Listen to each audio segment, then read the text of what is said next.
Makna rohani dipusatkan pada kesanggupan untuk berhubungan dengan Tuhan dan menyadari kehadiran yang ilahi dalam hidup. Hidup rohani juga menyangkut roh atau spirit. Roh mengacu pada keseluruhan diri sejati. Aspek rohani menyangkut segala sesuatu yang tak terlihat secara fisik. Karena itu, kehidupan rohani yang menyangkut sikap hati, jiwa atau roh secara keseluruhan terhadap Tuhan. Alkitab adalah unsur yang mutlak dan perlu bagi kerohanian manusia. Kerohanian yang sejati tidak bisa dikembangkan melalui hikmat manusia semata. Kesadaran akan kesanggupan pribadi atau prestasi pribadi saja. Untuk itu diperlukan Roh Kudus Allah. Orang yang menolak kehadiran Roh Allah tetapi memilih untuk mengejar keinginannya sendiri digambarkan sebagai orang yang tidak rohani. Hidup rohani diperlukan dalam kaum Kristiani yang mau menjumpai dan mengalami kasih Tuhan dalam kehidupan sehari-hari. Keluarga Katolik adalah suatu institusi yang dibentuk melalui sakramen perkawinan.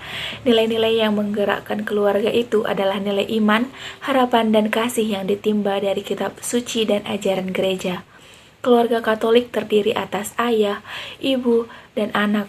Kasih sejati yang selalu hadir dalam keluarga akan membuahkan kebaikan bagi semua anggota keluarga.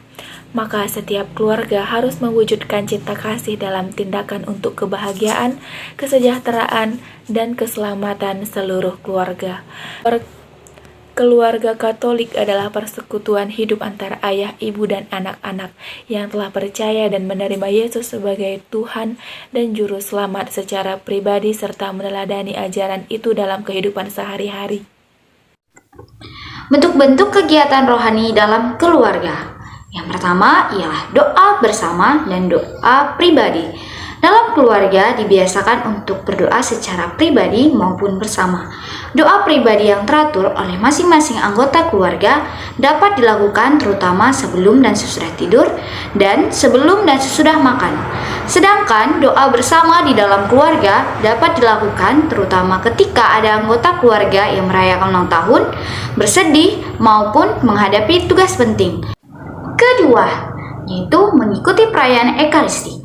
Sejak dini, keluarga perlu ikut ambil bagian secara aktif dalam perayaan liturgi, terutama pada perayaan Ekaristi, supaya dapat mengenal dan mencintai Tuhan. Perayaan Ekaristi khusus untuk anak-anak sangat membantu mereka untuk terlibat di dalamnya. Orang tua sebaiknya menjelaskan makna perayaan Ekaristi, yaitu sebagai perjamuan kasih Tuhan. Dalam perjamuan itu, Tuhan memberikan dirinya dan memanggil manusia untuk bersatu dengannya. Ketiga, membaca dan merenungkan kitab suci. Keluarga Katolik mempunyai kebiasaan untuk membaca dan merenungkan kitab suci. Melalui pembacaan kitab suci, keluarga mengenal Allah yang menyelamatkan manusia dalam sejarah keselamatan yang berpuncak dalam diri Yesus Kristus. Dengan membaca dan mendengarkan serta merenungkan kitab suci, hati mereka diarahkan kepada Allah yang hadir melalui sabdanya. Keempat, ikut aktif dalam kelompok pembinaan iman. Untuk membantu keluarga dalam memberikan pendidikan iman dan menumbuhkan sikap hidup menggereja dalam diri Katolik, maka keluarga Katolik harus terlibat aktif dalam kegiatan menggereja, baik di lingkungan, wilayah, maupun paroki.